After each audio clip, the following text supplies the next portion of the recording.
Relationships. They can be our greatest joy or deepest heartbreaks. When entered into lightly, they often end in pain and disappointment. This means the person you allow into your life, or the one you give your whole heart to, matters greatly.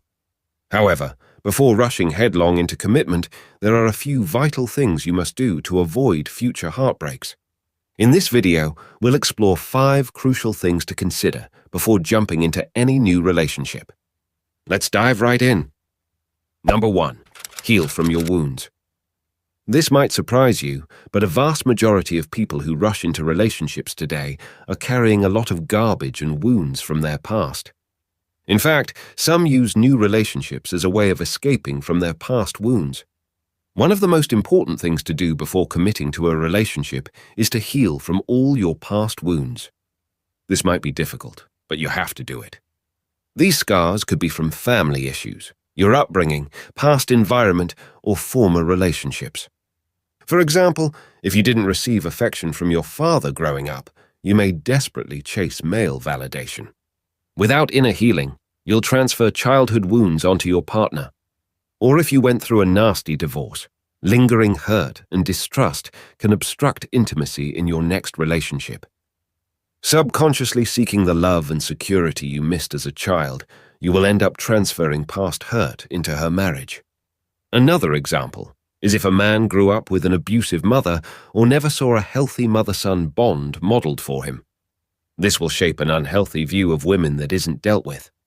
In his marriage, disrespect or controlling behavior may surface as patterns repeat themselves. Healing must precede commitment. You should not force your spouse to taste of your painful past. It's not their fault. Number 2, ask real questions. Usually, when people get into a new relationship, they ask petty questions which are irrelevant. They start asking things like, "What is your favorite meal?" or "What are your favorite TV shows?" These questions will not sustain your marriage or relationship. You have to ask real questions and have candid conversations about things like values, life vision, emotional health, spiritual maturity, communication styles, conflict resolution, family backgrounds, sexual integrity, parenting philosophies, gender roles, finances, and deal breakers. The more intimately you know someone, the better you can assess compatibility. Also, check that actions line up with words. If they say they value honesty, do they respond defensively to feedback? Or if family is a priority, how do they treat parents and siblings? Any inconsistencies should lead to constructive discussion, not blaming. Walk through concerns together. While no two people are identical, fundamental gaps in values, communication styles, and emotional health will strain marriage. Contrasting maturity levels also cause issues like a fiery believer joined to a lukewarm Christian. Prayerfully reflect on the differences you observe. Are they manageable or destructive long-term? Number 3, never ignore red flags. Red flags exist for a reason, to grab your attention. When you spot one, don't just shove it under the rug. Red flags indicate areas for exploration, growth, and wise boundaries. Red flags are alarm systems. If you start noticing significant amounts of red flags at the beginning of a relationship, don't go ahead to force it to be better. There are certain flaws you can manage, and there are others you cannot manage. Never overestimate your strength. If you see certain traits that you clearly know are a no-no, avoid assuming that you will magically change them later on. Things don't always work as you think they will. Think about your negotiables and non-negotiables. If core values and priorities don't align, it likely won't work long-term. Don't expect perfection. But major red flags signal relationship foundations built on sand, not rock. It's foolish to move forward hoping they'll magically resolve. Time only enables blood red flags to become deal breakers, so pay attention early. Don't justify toxic behavior in the name of unconditional love. In dating, loving God and yourself well means leaving if you're unequally yoked. Staying will only lead to a bitter divorce. Number 4, pray. This is probably the most important step to take in a relationship. You can never tell the true nature of the person you are about to get close to. So it's always important to pray and ask God to reveal the person behind the person before you go ahead to commit to them. One wrong person in your life can completely destroy your destiny. There are many people who got married only to discover years down the line that they had indeed married devils. The worst mistake you can ever make is to marry someone without consulting God. Bring every desire, decision, and milestone in the relationship before the Lord in prayers. Ask for discernment and confirmation of His will. Let the Holy Spirit guide you into the truth about compatibility.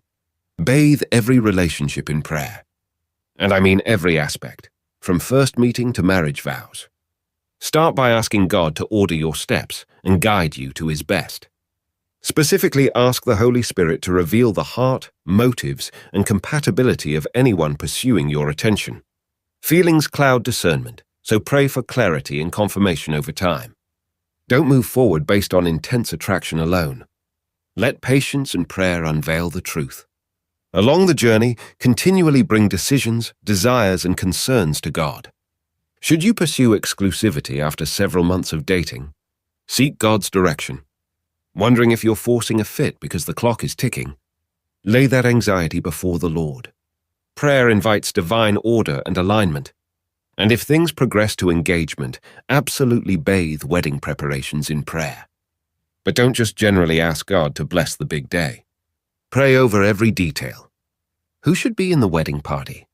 Which vendors align with your budget and values? Ask the Holy Spirit to guide each choice, including premarital counseling.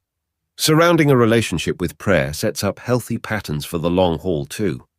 Make it a point to pray together about everything from financial decisions to conflict resolutions. Number 5. Think long term. You shouldn't really ever be getting into a relationship with the sole intention of experimenting. Your time is very valuable, and so the more you spend it hanging or playing around, the more you are wasting it. People with a high sense of value know their time is valuable, and so they don't have the time to joke around with someone they clearly know they will never marry.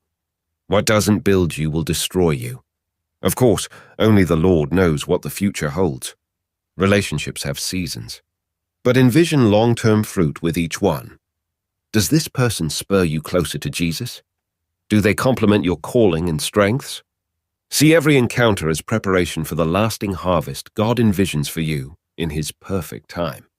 Approach each relationship with seriousness, wisdom, and the long-term goal of a strong, God-honoring marriage. Thank you for joining me today. Please remember to like and subscribe, then go forward and guard your heart. The one who is meant for you is worth the wait.